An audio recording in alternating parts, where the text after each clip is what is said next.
आज मैं आपको 6 एडिटिंग हैक्स बताने वाला हूँ जिनको फॉलो करके आपका ऑडियंस रिटेंशन ग्राफ ऐसे से ऐसा होने वाला है। इट डजंट मैटर कि आप फोन में एडिट करते हो या फिर पीसी में, इन हैक्स को कोई भी अप्लाई कर सकता है और अपने वीडियोस हाईली एडिक्टिव बना सकता है।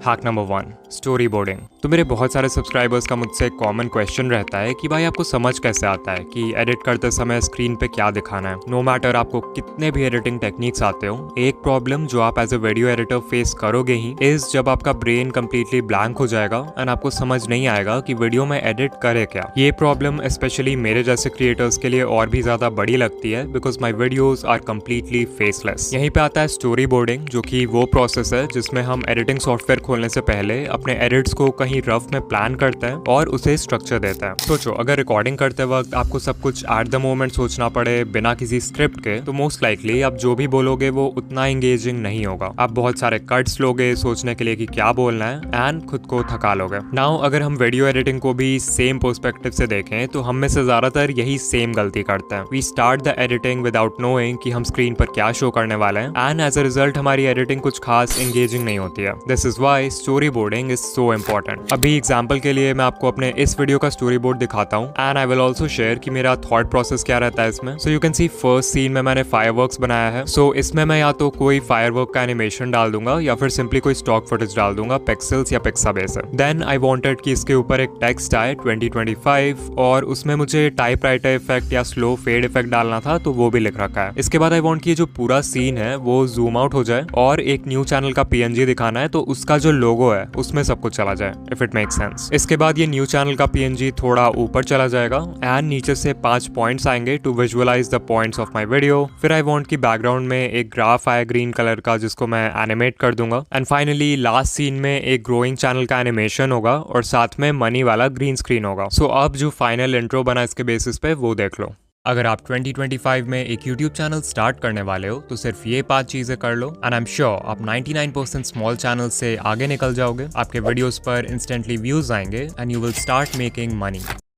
नाउ यू माइट से कि भाई अगर हम एडिटिंग को कॉपी में प्लान कर ही रहे हैं तो इससे अच्छा उसे डायरेक्टली एडिटिंग सॉफ्टवेयर में बना लेते हैं, टाइम भी बचेगा। बट द थिंग इज जब आप एक कॉपी और पेन लेकर बैठते हो तो आपके आइडियाज बहुत ही इजीली फ्लो करते हैं। आपके माइंड में किसी भी विजुअल का आइडिया आएगा तो आप उसको जल्दी से स्केच कर सकते हो, जो कि एडिटिंग सॉफ्टवेयर में पॉसिबल नहीं है। ऑल्सो पेन एंड पेपर में कोई टाइमलाइन नहीं होता है, कोई प्रोजेक्ट फाइल नहीं होता है, कोई कॉम्प्लिकेटेड इंटरफेस नहीं होता है, जिससे आपका ब्रेन भी कंफर्टेबल हो जाएगा and you will instantly feel more creative. Story boarding का कोई एक फिक्स्ड फॉर्मेट नहीं होता है जिसे आपको फॉलो करना ही है। इट्स जस्ट अ ब्लूप्रिंट जो आपको एडिटिंग करते समय एज ए रेफरेंस काम आएगा। सो अपना कंफर्ट देखो और जो आपके माइंड को समझने में आसान लगे वैसा बनाओ। लाइक मैं अपने वीडियोस के लिए पहले इंट्रो हुक को हमेशा विजुअल बाय विजुअल स्केच कर लेता हूँ, इसलिए आपको मेरे इंट्रोज में ज्यादा मेहनत दिखती होगी। फिर इसके बाद जैसे मैंने ये वीडियो बनाया था why 99% channels will never grow on YouTube, इसमें मुझे एक यूट्यूबर की जर्नी को शो करना था। सो यू कैन सी इसके लिए मैंने एक फ्लो चार्ट एनिमेशन बनाया है जो कि पूरे 4 मिनट तक वीडियो में था। तो अगर मैं इतना डिटेल्ड फ्लो चार्ट डायरेक्टली बनाने लग जाता आफ्टर इफेक्ट्स में बिना किसी प्लानिंग के, तो मुझे काफी प्रॉब्लम होती एंड दैट्स व्हाई मैंने इसका एक रफ डायग्राम 16:9 कैनवस में स्केच कर लिया था, ताकि मुझे एडिटिंग करते टाइम पता हो कि किस एलिमेंट का साइज कितना रखना है और सब कुछ कैसे विजुअलाइज करना है। इसके अलावा अगर कुछ ऐसा है जिसको through out the video consistent रखना है तो उसको भी प्लान करना जरूरी है। लाइक मेरे लास्ट वीडियो में मुझे जब भी कोर्स का मेन्यू शो करना था तो उसके लिए आई डिसाइडेड दैट मैं ये ग्रीन कलर का मोशन बैकग्राउंड यूज करूंगा जो कि ChatGPT के कलर से मैच करता है। फिर इसके अलावा जिस भी पार्ट में मुझे कुछ एक्सप्लेन करना था तो उसके लिए I decided to use a purple background to add variety. फिर मैंने ये फाइनल किया कि स्क्रीन रिकॉर्डिंग में कुछ भी हाईलाइट करना होगा तो उसके लिए इस कलर कोड का यूज करूंगा। सो कुछ इस तरह से मैं अपने एडिट्स को प्लान करता हूँ। आप चाहो तो ChatGPT का भी हेल्प ले सकते हो स्टोरी बोर्डिंग में। प्रॉम्प्ट में लिखना है, you are an expert video editor, I am editing a YouTube video, give me 5 visual ideas for this line of the script. और फिर जिस भी लाइन के लिए आपको विजुअल चाहिए उसको कॉपी करके पेस्ट कर दो।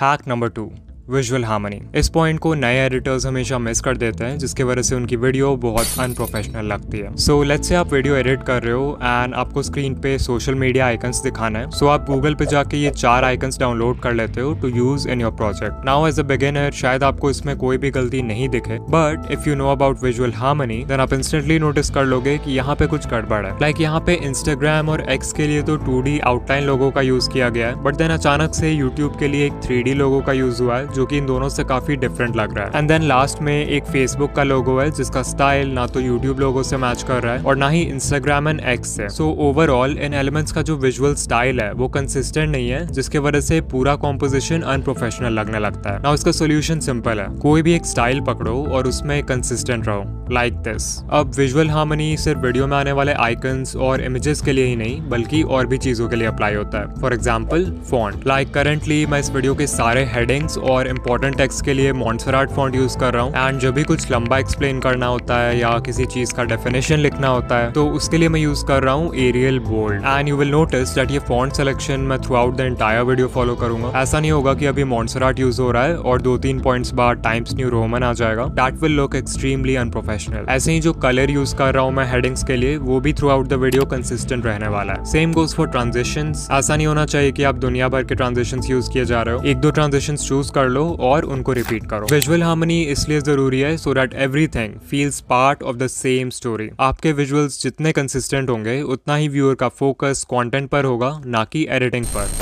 Hack number 3, sound design. When it comes to sound design आपको 2 चीजों पे ध्यान देना है, साउंड इफेक्ट्स और म्यूजिक चॉइस। साउंड इफेक्ट्स का काम है वीडियो के हर कट, हर ट्रांजिशन और हर इफेक्ट में जान डालना। ये वो चीज है जिससे व्यूअर्स आपकी एडिटिंग सिर्फ देखते नहीं बट उसे फील कर पाते हैं। लाइक जब भी स्क्रीन पे कोई एलिमेंट मूव करे तो वैसे में आप वूश साउंड इफेक्ट का यूज कर सकते हो। जब कोई एलिमेंट स्क्रीन पे अचानक से अपीयर हो जाए तो वैसे में पॉप साउंड इफेक्ट लगा सकते हो। अगर आप मेरे जैसे ट्यूटोरियल्स बनाते हो एंड आपको किसी चीज का स्क्रीन रिकॉर्डिंग दिखाना है तो उसमें क्लिक साउंड इफेक्ट यूज कर लेना बहुत सही लगता है। इसके अलावा अगर वीडियो में कुछ इंपॉर्टेंट आने वाला है या आपको सस्पेंस क्रिएट करना है तो उसको सिग्नल करने के लिए राइजर्स का यूज कर लेना एंड वो आपके एडिटिंग को नेक्स्ट लेवल पर ले जाएगा। ऐसे ही और भी कई साउंड इफेक्ट्स हैं जो हर नीश के क्रिएटर्स के पास होने चाहिए, तो मैंने इसके लिए एक प्लेलिस्ट बना दिया है जिसका लिंक डिस्क्रिप्शन में। एंड रिमेंबर कि इनको जरूरत से ज्यादा मत यूज करना, otherwise they will lose their power. Now let's talk about music choice. ये वो एलिमेंट है जिससे आप लिटरली व्यूअर के इमोशंस को हर मोमेंट पे कंट्रोल कर सकते हो, लेकिन ये तभी पॉसिबल है जब आपके पास हर मोमेंट के लिए सही म्यूजिक हो। और यहीं पे आता है एपिडेमिक साउंड जो हर क्रिएटर के लिए बेस्ट साउंड ट्रैकिंग प्लेटफॉर्म है। इनके कैटलॉग में 50,000 से ज्यादा म्यूजिक ट्रैक्स और 2 लाख से ज्यादा साउंड इफेक्ट्स हैं और ये सब रिस्ट्रिक्शन फ्री हैं, व्हिच मींस आपको कॉपीराइट क्लेम्स की चिंता करने की जरूरत नहीं है। इनफैक्ट जो भी म्यूजिक और साउंड इफेक्ट आप इस वीडियो में सुन रहे हो वो सब मैंने यहीं से लिया है। मैं इनके मूड सेक्शन का यूज करता हूँ एंड वीडियो में जो भी इमोशन क्रिएट करना होता है उसके लिए परफेक्ट ट्रैक फाइंड कर लेता हूँ। और अगर कोई म्यूजिक अच्छा लगा तो फाइंड सिमिलर पे क्लिक करते ही वैसे और ट्रैक्स मिल जाते हैं। देन लेट्स से मैं ये ट्रैक यूज करना चाहता हूँ बट इसमें जो ड्रम की आवाज है वो मुझे नहीं चाहिए, सो मैं जाऊंगा स्टेम्स वाले फीचर में जो मुझे इस ट्रैक के इंडिविजुअल कंपोनेंट्स को कस्टमाइज करने देगा। एंड मुझे क्योंकि ड्रम बीट्स नहीं चाहिए थे तो मैं इजीली इसका वॉल्यूम कम कर पाऊंगा। समटाइम्स ऐसा भी होता है कि म्यूजिक पसंद आ जाता है बट उसका लेंथ या मूड आपके सीन से मैच नहीं होता, तो एपिडेमिक साउंड ने इस प्रॉब्लम के लिए एक AI टूल लॉन्च किया है कॉल्ड अडैप्ट। इससे आप किसी भी ट्रैक को अपने अकॉर्डिंग शेप कर सकते हो, चाहे उसका लेंथ अपने वीडियो ड्यूरेशन से मैच करना हो या फिर उसका मूड चेंज करना हो, न्यू इंस्ट्रूमेंट्स ऐड करना हो या फिर ट्रैक के डिफरेंट सेगमेंट्स को रीअरेंज करना हो। अगर आप क्रिएटर या प्रो प्लान पे हो तो आप ये फीचर यूज कर सकते हो विद अनलिमिटेड डाउनलोड्स एंड इससे जो भी ट्रैक्स बनाओगे they will be 100% safe to use on any platform. Epidemic Sound artist के क्रिएटिविटी को AI से रिप्लेस नहीं करता बल्कि उसे एम्पावर करता है। जब हम अडैप्ट फीचर के थ्रू रियल आर्टिस्ट के ट्रैक्स यूज करते हैं तो वो आर्टिस्ट और ज्यादा अर्न करते हैं। सो अगर आप एपिडेमिक साउंड के सभी म्यूजिक ट्रैक्स, साउंड इफेक्ट्स और अडैप्ट फीचर को ट्राई करना चाहते हो तो डिस्क्रिप्शन में दिए हुए लिंक पे क्लिक करो और मेरा स्पेशल कोड डिकोडिंग 50 यूज करो जिससे आपको 2 मंथ्स के लिए एक 50% ऑफ डिस्काउंट मिलेगा।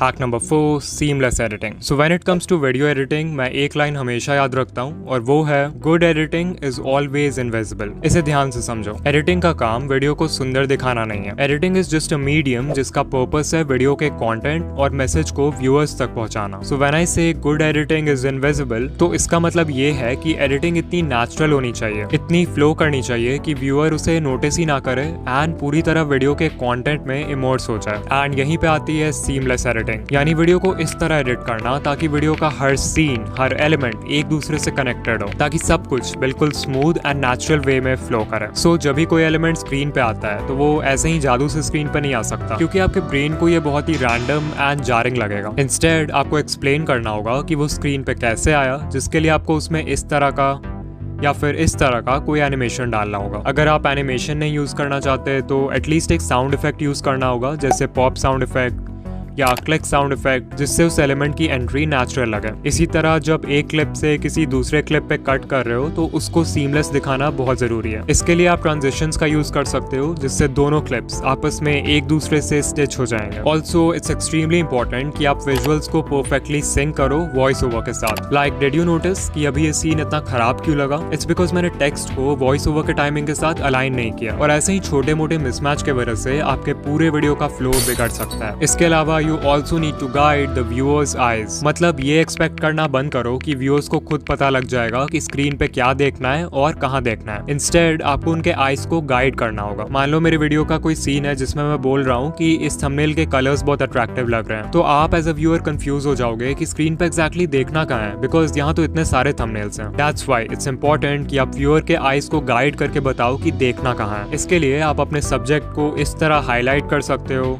या फिर एक जूम इन इफेक्ट डाल सकते हो उस डायरेक्शन में, या फिर सिंपली एक एरो डाल सकते हो उसके पास। The key here is to remember that हमें व्यूअर के माइंड से कोई भी मेहनत नहीं करवानी है। Hack number 5, work smart not hard. So अगर किसी भी एवरेज ऑडियंस रिटेंशन ग्राफ को देखोगे तो आपको शुरुआत में एक बहुत ही स्टीप डाउनवर्ड स्लोप देखने को मिलेगा। दिस इज बिकॉज व्यूअर के वीडियो को बंद करने के चांसेस पहले 30 सेकंड्स में सबसे ज्यादा हाई होते हैं। सो 100% लोगों ने वीडियो देखना शुरू किया एंड लेट्स से 30 सेकंड्स बाद उनमें से सिर्फ 45% लोग ही वीडियो देख रहे हैं। दिस मीन्स कि आपने सिर्फ अपने इंट्रो में ही 55% व्यूअर्स को खो दिया। तो इस नंबर को आपको जितना हो सके हाई रखना है, एंड इसके लिए जरूरी है कि आप एडिटिंग के समय इंट्रो को स्पेशल अटेंशन दो। लाइक इन माई केस मैं सिर्फ पहले 30 सेकंड्स को एडिट करने में पूरा दिन लगा देता हूँ, बिकॉज आई वांट कि वो कंप्लीटली परफेक्ट हो। एंड ऑल्सो मेरे इंट्रो की pacing rest of the video से थोड़ी ज्यादा फास्ट होती है, as it helps to grab attention. Now मैंने आपको ये तो बता दिया कि कहाँ पे ज्यादा मेहनत करना है, बट ये भी जान लो कि कहाँ पे कम मेहनत करना है, बिकॉज 50 to 60% वीडियो कंप्लीट होने के बाद व्यूअर के वीडियो क्विट करने के चांसेस रिलेटिवली कम भी हो जाते हैं। उस समय तक एक इमोशन पॉइंट क्रिएट हो जाता है जिससे व्यूअर का फोकस वीडियो के कंटेंट पे होता है and they get less distracted. Also viewer का ब्रेन एक सिग्नल देता है कि आधी वीडियो तो फिनिश हो ही चुकी है, सो व्हाई नॉट हम पूरा वीडियो देख लें और फुल वैल्यू लेकर जाएं। यही रीजन है कि अगर आप एडिटिंग करते वक्त वीडियो के लेटर हाफ में उतना एफर्ट नहीं भी डालते हो तो उससे कुछ खास फर्क नहीं पड़ेगा। Hack number 6, don't over edit. So a lot of creators think कि वो वीडियो को जितना ज्यादा एडिट करेंगे उनका वीडियो उतना ही अच्छा परफॉर्म करेगा, जो कि पूरी तरह गलत है। ऑफ कोर्स अगर आप मिस्टर बीस्ट जैसे चैनल्स को देखोगे जिनके वीडियोस में ढेर सारे इफेक्ट्स हैं, ढेर सारे ट्रांजिशंस हैं, हर 2 से 3 सेकंड पर एक कट है, देन यू माइट थिंक कि शायद ज्यादा एडिटिंग करना ही वो सीक्रेट है जिससे मिलियंस ऑफ व्यूज आते हैं। But you have to remember कि हम सब मिस्टर बीस्ट नहीं है। जस्ट बिकॉज कोई एडिटिंग स्टाइल किसी एक चैनल के लिए काम कर रहा है डजंट मीन कि वो सबके लिए करेगा। आपको अपना एडिटिंग स्टाइल अपने ऑडियंस के प्रेफरेंस और कंटेंट के बेसिस पे चूज करना होगा। आपको सिर्फ क्लीन ए रोल्स दिखाना है और उसके ऊपर सिंपल रीडेबल टेक्स्ट होना चाहिए और मे बी एक लाइट म्यूजिक ट्रैक। उससे ज्यादा कुछ भी करोगे तो वो अननेसेसरी हो जाएगा। ऐसे ही अपने ऑडियंस के एज ग्रुप को भी ध्यान में रखो। अगर ऑडियंस यंग है तो उनका अटेंशन स्पैन कम होगा, मतलब उनको एंगेज रखने के लिए आपको फास्ट पेसिंग, ट्रांजिशंस, ज्यादा ओवरलेज, साउंड इफेक्ट्स, ये सब यूज करना होगा। और वहीं अगर ओल्डर ऑडियंस है तो ये सारी चीजें उन्हें इरिटेट कर सकती हैं, तो इसको थोड़ा कम रखेंगे। So I want you to remember कि एडिटिंग सिर्फ एक मीडियम है जिससे आप इन्फॉर्मेशन को व्यूअर्स तक इफेक्टिवली कम्युनिकेट करते हो। जो चीज सबसे ज्यादा जरूरी है वो है आपका कंटेंट।